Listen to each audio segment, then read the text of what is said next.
Pai, eu oro agora, Senhor, por cada irmão, cada irmã que está aqui.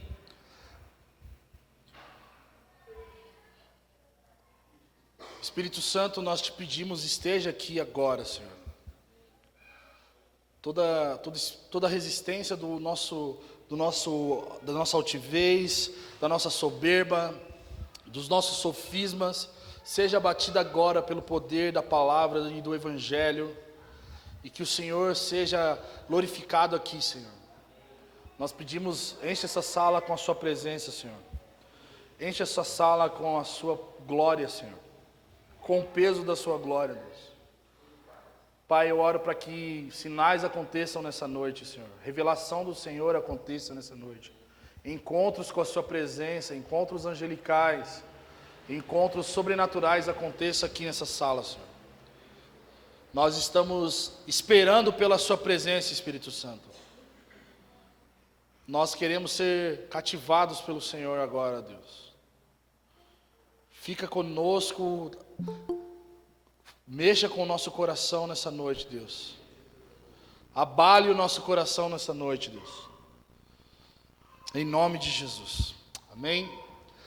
Como vocês sabem, nós estamos no mês de fevereiro fazendo exposições no livro de Efésios.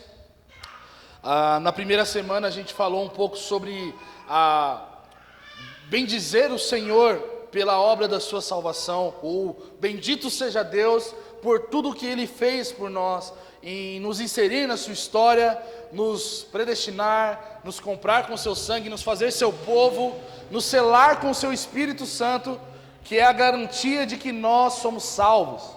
Na semana passada a Nath pregou sobre a necessidade que nós temos de termos comunhão com o Espírito Santo e com a Trindade, e o que Deus fez para que nós tivéssemos essa comunhão com a Trindade, porque nós não podemos fazer nada para termos comunhão com Deus. Efésios 2:8 diz que pela graça que nós somos salvos. Isso não vem de nós, mas vem de Deus. Então, nós estamos falando sobre Efésios, e Efésios é uma carta muito peculiar, porque ela tem bastante conteúdo doutrinário e peso teológico, mas ela também é uma carta direcionada a uma igreja, a como viver em comunidade, a como viver como igreja, como se movimentar como igreja, e como ser uma igreja que expressa a glória de Deus e vive a vontade de Deus. Quando a gente olha para a realidade de igreja, e eu falo isso porque eu já estou na igreja há muito tempo, sou filho de pastor, acho que tem muita gente que já viveu muito na igreja, sabe que a igreja não é um lugar legal. A igreja é um lugar que pessoas se machucam, pessoas se ferem, pessoas se traem, é um lugar muito bom, para muitas das vezes não se estar, mas é o lugar que Deus escolheu para derramar o seu Espírito e morar no meio dela. E então, no meio de tudo isso, Deus ainda tem a misericórdia de derramar do seu Espírito sobre a igreja, para que essas pessoas que fazem tudo isso sejam aperfeiçoadas. Porque a igreja é o lugar da congregação de pessoas, é o ajuntamento de pessoas que foram salvas pelo Senhor e estão em processo de santificação, em processo de regeneração, em processo de conhecimento do Senhor. Pode deixar, eu vou ficar aqui, fica tranquilo, prometo. E aí você tem todo esse tipo de gente que ora se converteu há uma semana atrás, ou ora se converteu há 20 anos atrás, e estão cada vez mais andando nessa jornada de santificação até o dia do Senhor. Mas essa turma toda, elas precisam de algo em comum. Elas precisam de algo que seja mais do que estilo de música, estilo de roupa, tribo, opinião política, seja lá o que for, o que faz com que você seja igreja. O que nós realmente precisamos para ser igreja é a presença do Espírito Santo sobre nós. É o domínio do Espírito Santo em nós como igreja. E muitos de nós, muitas das vezes, negligenciamos essa realidade de que o Espírito Santo mora no meio da igreja. Seja porque muitas das vezes nós estamos com aquele sentimento ou aquela percepção errada de que o Espírito Santo está no meio da igreja, mas ninguém caiu, ninguém rodopiou, ou porque, muitas das vezes, a gente olha e vê todo mundo muito carnal, ou vê as coisas muito normais dentro da igreja. Ou muitas das vezes também a gente olha e fala, igreja só é igreja porque ela se reúne, canta algumas músicas, faz uma oração, tem uma boa palavra e está tudo certo. E a realidade é que nós, como povo eleito de Deus, salvos pela graça do Senhor, nós somos chamados a congregar, a se ajuntar ao redor da presença de Deus no nosso meio. Quando você vem aqui hoje, você não veio para cá, talvez você possa até pensar, por que eu estou vindo aqui? Você não veio para cá para me ouvir, você veio para cá para ver o Senhor. Você veio para cá, eu vim para cá para nós nos reunirmos ao redor dessa presença. Assim como Israel no deserto se reunia e acampava ao redor do tabernáculo, porque o tabernáculo foi o lugar em que Deus derramou da sua presença, manifestou a sua presença e morou no meio do povo de Israel. Essa é a realidade que tem que ser fortalecida no nosso coração. Nós não estamos aqui porque vamos ter um louvor legal, porque vai ter um café legal no final do culto. Nós não estamos aqui por qualquer motivo que seja. Nós só estamos aqui unicamente porque a presença dele está nos atraindo. A presença dele está chamando o seu povo. Assim como um imã chama e aproxima os objetos, a presença de Deus está chamando todo salvo para perto dele. E é por isso que nós estamos aqui. É por isso que nós precisamos nos reunir. E aí, quando a gente vai para Efésios capítulo 3, hoje eu queria falar um pouco sobre o espírito de poder. O espírito de poder. Abra sua Bíblia em Efésios capítulo 3.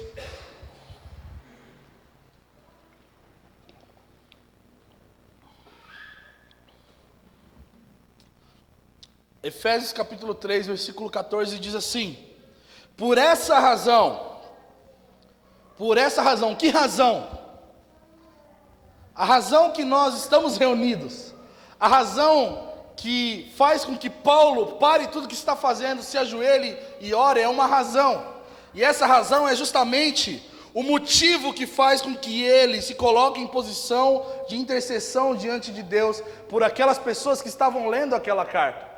E muitos de nós nessa noite, a razão que Paulo para tudo e ora é justamente uma. Aqui nós vemos a realidade de Deus vir e salvar aqueles que estavam perdidos, aqueles que não eram descendentes de Abraão, aqueles que não tinham nenhum vínculo com a promessa abraâmica, a promessa judaica. Ele vir até essas pessoas, e essas pessoas sou eu e você, e nos inserir na realidade da sua vontade e do seu plano. Nós não tínhamos nada a ver com a realidade da promessa de Deus até Jesus vir e nos encontrar e nos enxertar nessa realidade e fazer com que agora nós não tenhamos nenhum tipo de separação, nenhum tipo de partidarismo dentro da comunidade de fé, porque Jesus fez com que aqueles que estavam longe se aproximassem dele, e por estarem próximos agora eles podem ser chamados de família de Deus, porque eles estavam longe e o Senhor os aproximou.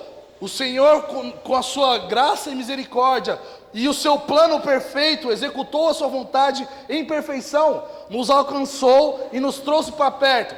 E porque Ele trouxe a gente para perto, versículo 5 diz assim: esse é o mistério que todas as gerações não foi manifestado aos homens, da forma como se revelou agora no Espírito aos seus santos, apóstolos e profetas. Isto é, os gentios são cordeiros, membros do mesmo corpo, e coparticipantes da promessa em Cristo Jesus, por meio do Evangelho. Então, por causa disso, Paulo fala: não, agora eu tenho que orar por vocês, por causa que vocês agora são família, são o mesmo corpo, agora não existe mais judeu e gentil, e sim povo de Deus, porque Deus derramou o seu sangue e comprou para si povo de toda língua, povo, nação. Já não existe mais a separação entre aqueles que foram alcançados primeiro ou alcançados em segundo plano. Já não existe mais escravo e senhor, não existe homem ou mulher. Existe um povo que foi selado com o Espírito Santo da promessa. Esse povo, eu e você, que temos o Espírito Santo, faz com que Paulo ore. Faz com que eu seja motivo de intercessão de Paulo. E aí ele vai continuar dizendo: por essa razão eu dobro os meus joelhos perante o Pai, de quem toda a família nos céus e na terra recebe o nome, para que segundo as riquezas da sua glória vos conceda que sejais interiormente fortalecidos com poder pelo seu, o que está escrito? Espírito. E que Cristo habite pela fé em vosso coração, a fim de que, arraigados e fundamentados em amor, vos seja possível compreender, juntamente com todos os santos, a largura, o comprimento, a altura e a profundidade desse amor.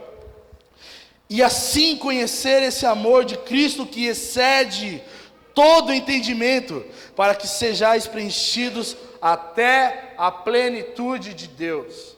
Então, Paulo está falando que ele está orando para que a igreja seja fortalecida pelo Espírito Santo, pelo poder do Espírito Santo.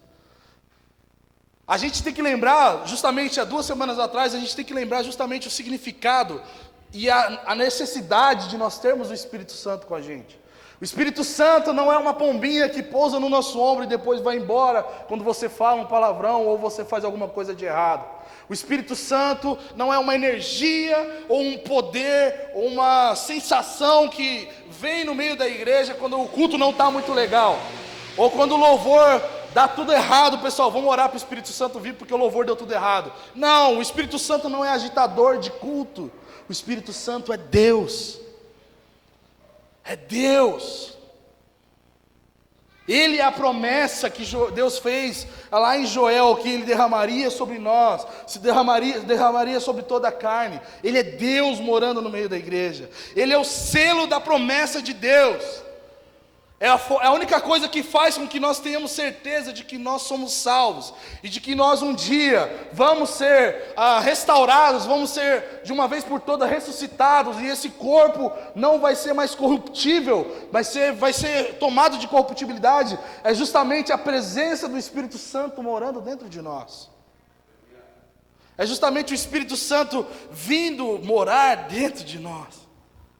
É esse mesmo Espírito Santo que mora dentro de nós, que faz com que nós, vez após vez, tenhamos um coração que clama pelo dia da vinda de Jesus. Porque esse coração, sem a presença do Espírito Santo, não tem noção ou sentido de vida. Mas Ele morando dentro de nós, mostra para nós que o que nos espera é uma glória muito maior do que qualquer coisa que nós possamos conquistar nesse mundo. O Espírito Santo, Ele é Deus habitando em nós, como sinal de provisão de Deus, como um sinal para mostrar ao mundo. Porque qual que é a diferença da gente que está aqui agora para alguém que está pulando o carnaval? Ambos estão em um evento, ambos muitas das vezes estão fazendo coisas que satisfazem a si mesmos. Mas qual que é a diferença de nós, como povo de Deus, para quem está pulando o carnaval? É a doce presença do Espírito dentro de nós. Porque essa doce presença denuncia que o mundo está cada vez mais caído. E nós estamos aguardando o dia que nós vamos nos levantar dos mortos. E esse corpo não vai mais ser deteriorado, porque a glória de Deus veio sobre nós de uma vez por todas. Esse Espírito Santo habitando em nós, Ele vem e nos dá poder para nós vivermos sinais extraordinários, vivermos fazendo sinais extraordinários, fazendo maravilhas, como também faz com que nós estejamos debaixo de um governo, e esse governo não é mais as nossas próprias vontades, os nossos próprios desejos corruptíveis. O que faz com que nós agora venhamos obedecer a Deus não é se você não pecou nenhuma vez essa semana por esforço próprio, mas o quanto o Espírito Santo segurou você, o quanto o Espírito Santo dominou você, o quanto o Espírito Santo, ele é Senhor sobre sua vida, e você não tem mais o Senhor do pecado te afrontando, te acusando e fazendo com que você seja escravo dele. Você tem a presença do Espírito Santo te educando, te guiando para que você ande no Espírito e não faça mais aquilo que você gosta de fazer, mas aquilo que Deus gosta de fazer, aquilo que Deus quer que nós venhamos fazer. E a gente, como eu falei, tem que sempre lembrar que a realidade da pessoa do Espírito Santo morando em nós e morando no nosso meio, fazendo com que nós pessoalmente sejamos transformados, mas nós como igreja nos submetamos a Ele, é uma promessa que Deus fez, que Ele derramaria do seu Espírito sobre o seu povo. E isso consiste em habilitar pessoas, fazer com que pessoas sejam cada vez mais aptas a viver uma vida de movimentação em poder, onde nós não andamos mais segundo as nossas próprias forças, mas pelo poder de Deus que opera em nós. E esse poder nos dá autoridade, nos dá palavras, nos dá dons, nos dá formas de manifestar a sua presença. A Bíblia diz em Joel 2,28 que o Espírito seria derramado sobre toda a carne. E que quando as pessoas recebessem o derramar do Espírito Santo, eles começariam a profetizar, a ter sonhos, a ter visões, haveria sinais e maravilhas. Tudo isso enquanto o Espírito Santo fosse derramado sobre nós. A razão que Paulo está se colocando diante de Deus é justamente essa. É que Deus derramou o seu Espírito sobre aqueles que Ele chama pelo seu nome como povo. Esse sou eu e você. Nós não somos mais qualquer pessoa.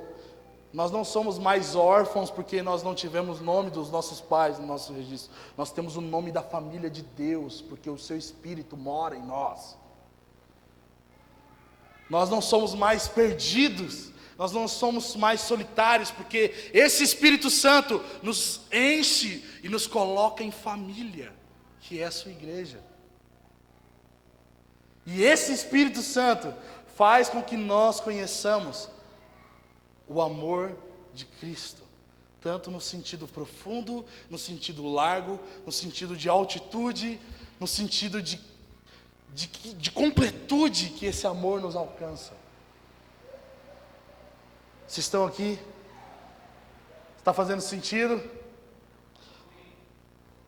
E aí, Paulo está orando por quê? Por que Paulo ora? Ou qual é o motivo da oração de Paulo? A gente entende que ele se coloca em oração porque ele sabia que existe agora um povo que foi marcado pela promessa do Espírito Santo. Mas, vamos lá, por que ele está orando? Qual que é o motivo de intercessão de Paulo? Paulo ora para que a igreja de Éfeso e a igreja de Jesus seja fortalecida com poder. Nós precisamos ser fortalecidos com poder. Versículo 16, ele vai dizer assim: Ele os fortaleça no íntimo do seu ser, com poder por meio do Espírito Santo. Paulo está dizendo que o próprio Cristo habita em nós, por meio da pessoa do Espírito Santo, e que esse habitar em nós capacita a gente a viver uma vida moral excelente. E também nos capacita a sermos marcados e agir em poder. Deus quer nos marcar nessa noite com poder, gente. Deus quer nos marcar com poder. Esse Espírito que mora em nós, Ele é Deus. E Ele nos faz ser igreja. Ele nos faz ser um povo. Ele nos faz sermos ajuntados. E é Deus o fornecedor de toda a graça. É Deus o fornecedor de toda bênção. É Deus o fornecedor de toda força, para que nós venhamos praticar justiça diante de Deus e praticarmos justiça diante dos homens. É Deus que provê a habilidade de nós perdoarmos. É Deus que provê a oportunidade e a força em amar o nosso próximo e amar o nosso inimigo. É Deus, o seu Espírito repousando em nós, fazendo de nós um lugar habitável, fazendo de nós novos homens e novas mulheres. E esse poder também nos capacita a conhecer o amor de Deus por nós. E é por isso que Paulo, ele vai ser intencional para pedir que nós sejamos fortalecidos com o espírito de poder. Quem quer poder de Deus essa noite? Quem quer poder de Deus essa noite? Sabe, Deus, ele quer derramar o seu poder sobre nós. Só que é muito legal também. O que seria essa manifestação de poder? E quando a gente vai para a etimologia da palavra poder, o significado da palavra no grego, é a palavra dínamos, que significa poder para fazer milagres. Poder para fazer coisas que não são convencionais. Poder para fazer coisas extraordinárias. Poder para fazer aquilo que por nós mesmos nós não conseguimos fazer. Mas porque o Espírito está em nós, Ele nos dá poder. Poder para que os enfermos sejam curados, poder para que mortos sejam ressuscitados, poder para que demônios sejam expulsos, poder para que nós falemos novas línguas, poder para que nós venhamos profetizar, poder. Ninguém se move em nenhum dom, ninguém se move em nenhuma ação sobrenatural por contar 3 vezes, vai dar certo, vai dar certo, vai dar certo. Dá 3 pulinhos. O que faz do crente uma pessoa poderosa e alcançar coisas inalcançáveis não é mandinga, não é nada disso, não é positividade, é o poder do Espírito Santo em nós. É Ele que nos capacita. E aí quando a gente vai para Efésios capítulo 4,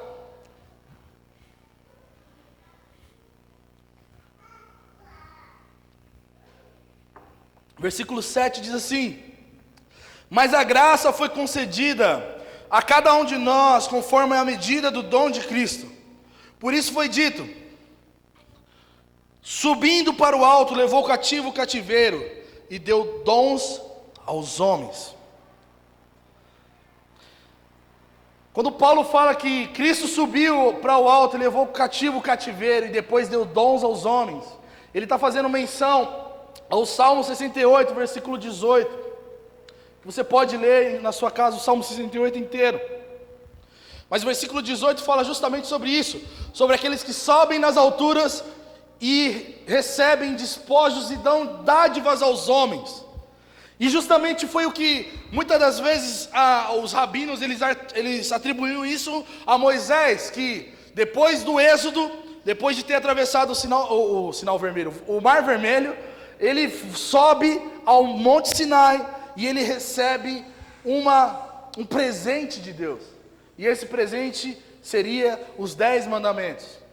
Isso que seria mais ou menos a interpretação do Salmo 68, versículo 18, de que Moisés, depois de ter atravessado o mar, de ter destruído o exército inimigo dos egípcios, ele subiu às alturas e recebeu de Deus dádiva para ser dada aos homens. E aqui Paulo está falando que Jesus é muito semelhante ou maior do que Moisés, porque Jesus pegou tudo aquilo que nos prendia, o pecado, os príncipes e poderes, pegou todos os demônios que talvez fizessem com que nós fôssemos amarrados, subiu com eles cativos, e chegou e espremeu eles numa situação de vulnerabilidade e exposição ao ridículo, porque todos os poderes foram expostos na cruz como derrotados, porque Cristo é maior do que qualquer poder, Cristo é maior do que qualquer demônio, Cristo é maior do que qualquer situação que nos oprima, e Cristo é maior do que o pecado. E ele vence o pecado, ele vence os principados. E aí quando ele vence, ele sobe. E quando ele vai para o céu, ele desce nos dando e nos soprando o seu Espírito. E nesse soprar do seu Espírito, ele nos dá dons. Dons significa presentes. Deus nos deu presentes. Jesus sopra o seu Espírito para a sua igreja, para que ele pudesse ser um presente para nós, para que nós não fôssemos mais preocupados com aquela sensação de solidão, porque agora Deus está morando no meio de nós, e tudo aquilo que talvez era de barreira para nós termos comunhão com Deus, Jesus levou. E agora nós podemos ter paz com Deus. Agora nós podemos ter a comunhão com o Espírito Santo, porque Ele fez com que esse Espírito fosse soprado sobre o seu povo, fosse derramado sobre o seu povo. Só que o mais legal desse Espírito morando no meio da igreja é que não fica só nesse papo de o Espírito Santo só convence do pecado e está tudo certo. A responsabilidade do Espírito Santo é fazer as pessoas saberem que elas são pobres, miseráveis, e acabou por aí. O resto a palavra faz, o resto a vida com o Senhor faz. Não, a Bíblia diz que Ele nos dá dons. Ele nos dá presentes. Ele nos dá a possibilidade de andarmos em poder. E aí, qual que era o objetivo da lei de Moisés? Qual que era a vantagem? O que Deus pensou quando deu a lei a Moisés? Justamente para instrução do povo a ser santo. E levar esse mesmo povo a uma maturidade de como viver a vontade de Deus. O propósito da lei de Moisés era justamente isso. Quando a gente lê em Êxodo, o Senhor está falando: eu sou o Senhor que te tirei da terra do Egito. Sejam santos porque eu sou. Então o objetivo da lei de Moisés é justamente esse: fazer com que o povo fosse instruído a respeito da santidade. E qual que é o objetivo também dos dons no meio da igreja? Entendendo que Moisés tipicamente subiu às alturas e trouxe presente para o povo, que era a lei do Senhor, que santificava eles. Qual que é o objetivo dos dons, sabendo que Cristo subiu e trouxe dons à igreja? A santificação, o aperfeiçoamento dos santos, que é o que nós vamos ler em Efésios capítulo 4, versículo 12, que ele designou os dons, que seria os apóstolos, os profetas, os evangelistas, os pastores e mestres, tendo em vista o aperfeiçoamento dos santos, para a obra do ministério e para a edificação do corpo de Cristo. Ou seja, falar em línguas, profetizar, curar os enfermos, tem um objetivo: o aperfeiçoamento dos santos e a maturidade, a edificação do corpo de Cristo. O Espírito Santo, Ele é aquele que nos dá poder. Mas poder para quê? Para nós sermos bênção na vida da igreja. O Espírito Santo nos dá poder para que a igreja seja cheia de poder. Cheia de poder, para que essa igreja cheia de poder seja santificada. Nós oramos aqui sobre o avivamento de Asbury, e a polêmica desse avivamento é justamente o que a gente menos poderia esperar, ou como todo avivamento, é que normalmente as pessoas têm uma forma de pensar sobre a movimentação do Espírito Santo.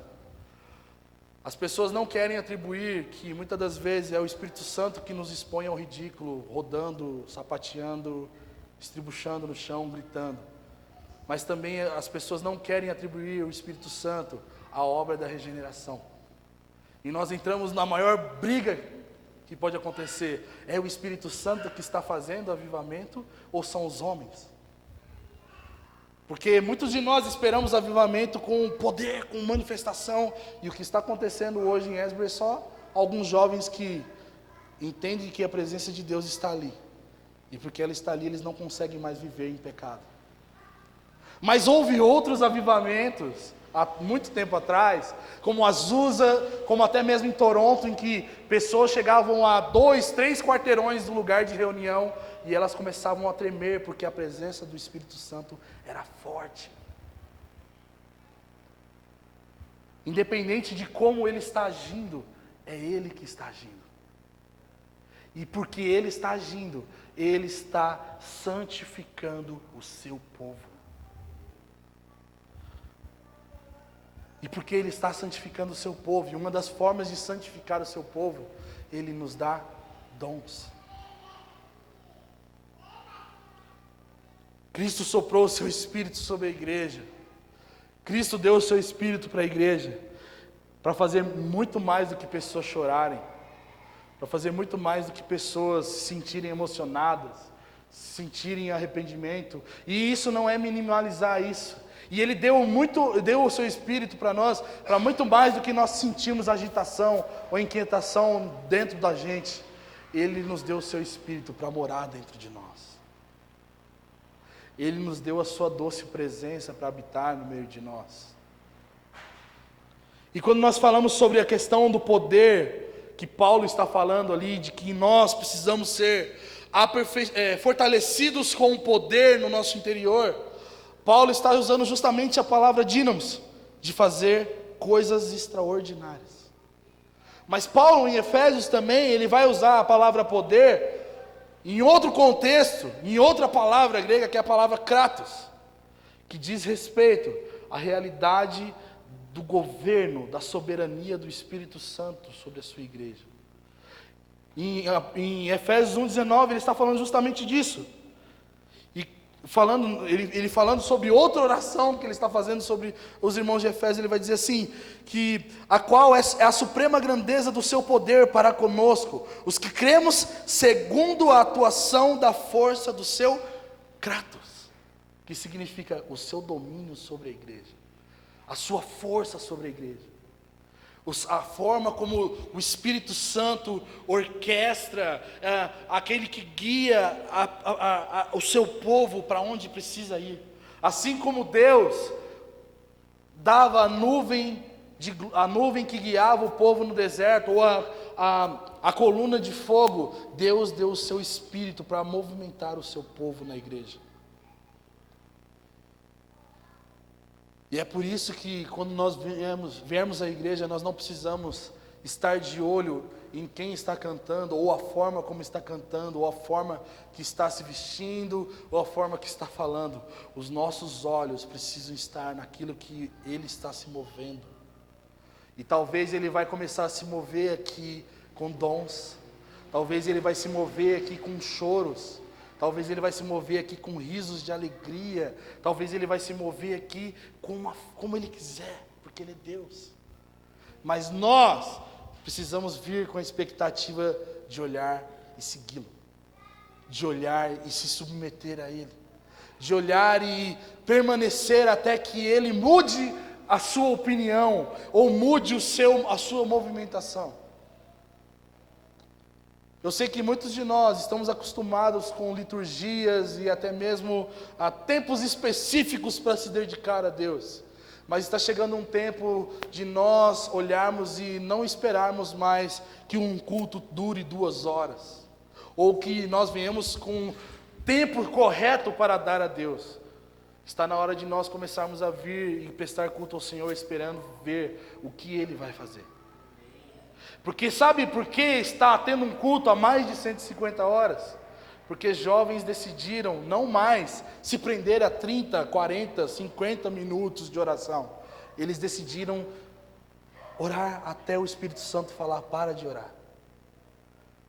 Eles decidiram cantar até a hora que o Espírito Santo falou, pare de cantar. Porque o Espírito Santo tem a maior opinião no meio da igreja. O Espírito Santo precisa ter a maior voz dentro da igreja. Mais do que os pastores, mais do que a liderança, mais do que o que você acha sobre o Espírito Santo. A voz dele deve silenciar todas as nossas opiniões. A voz dele deve silenciar todos os nossos preconceitos a respeito do seu mover.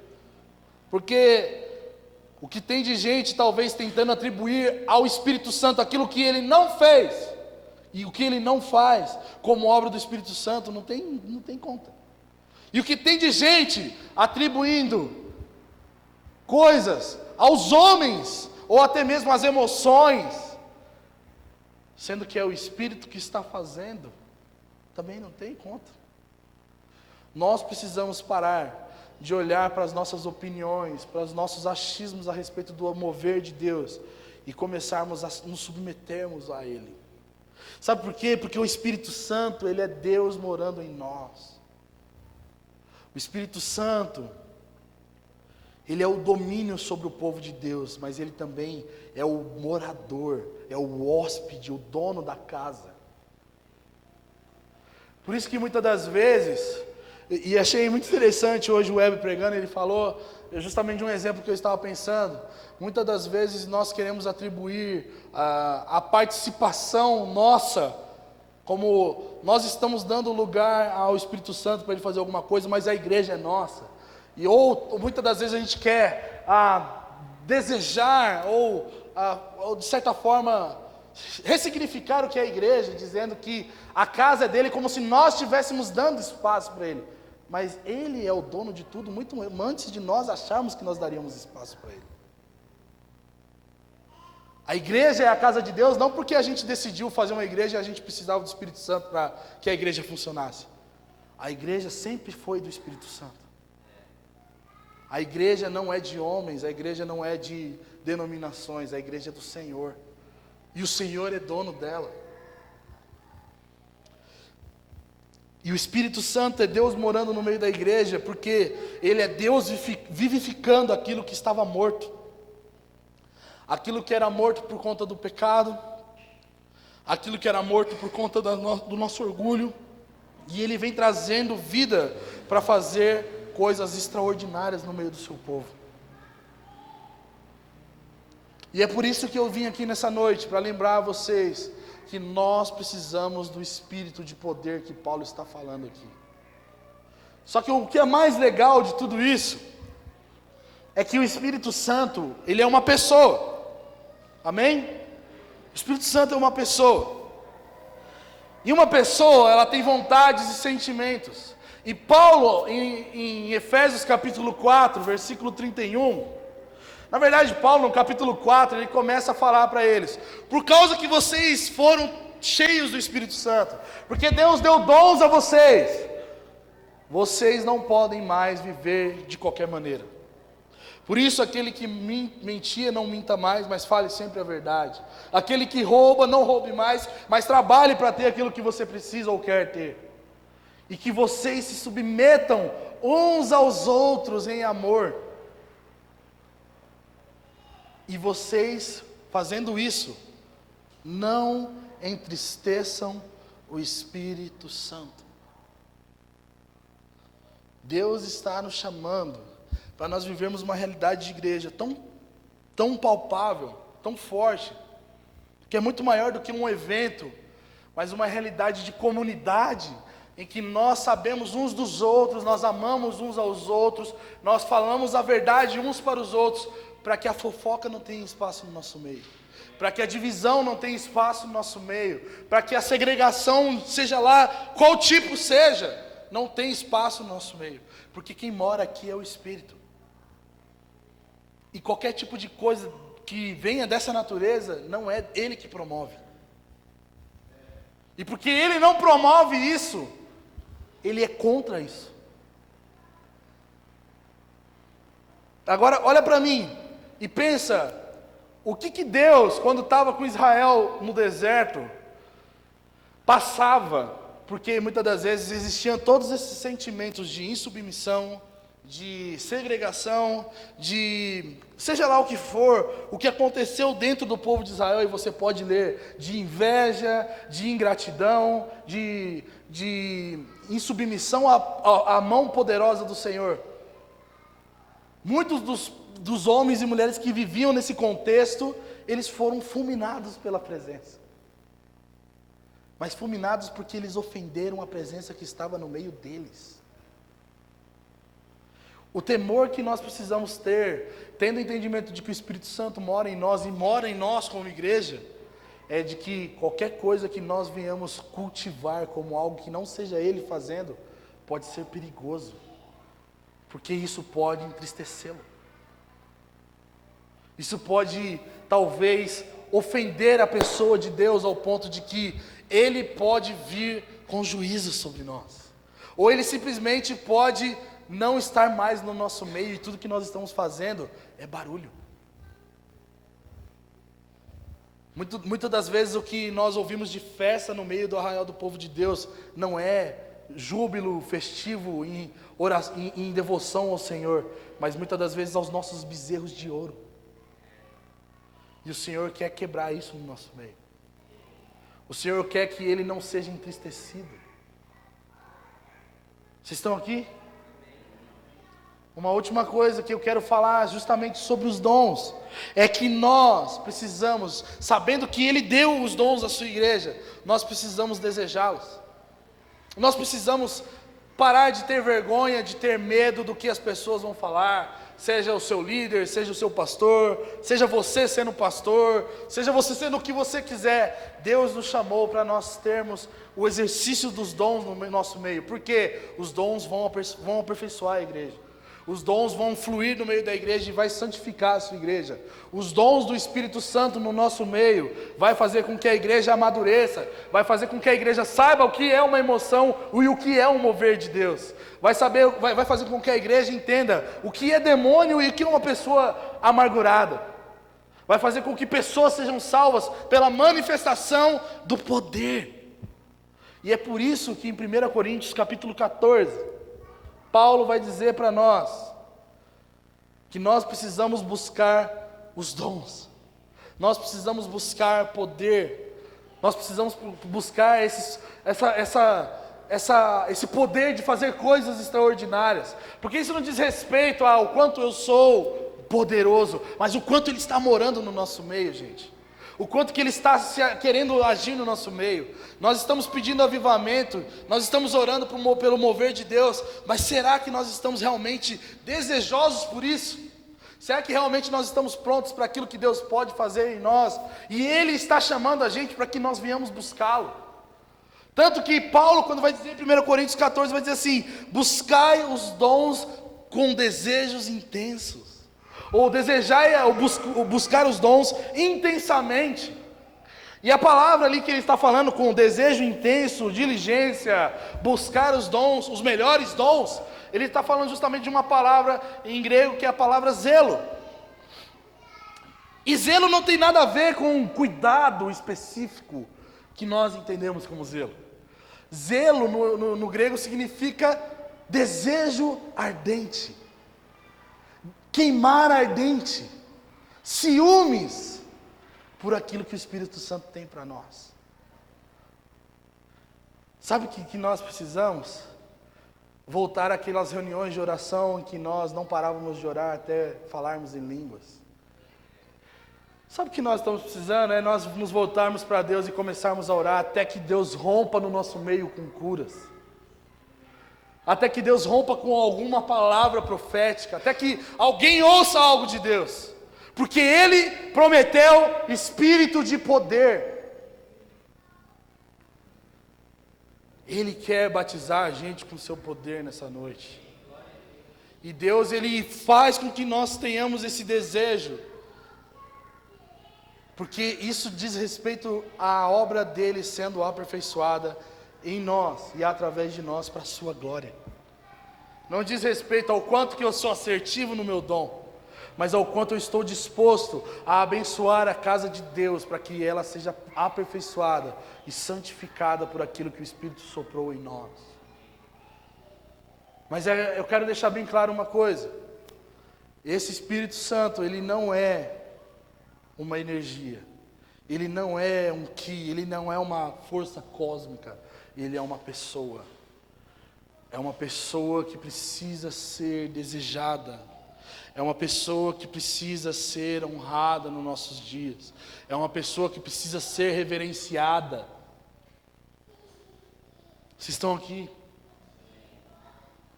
Eu queria convidar vocês a ficarem de pé nesse momento.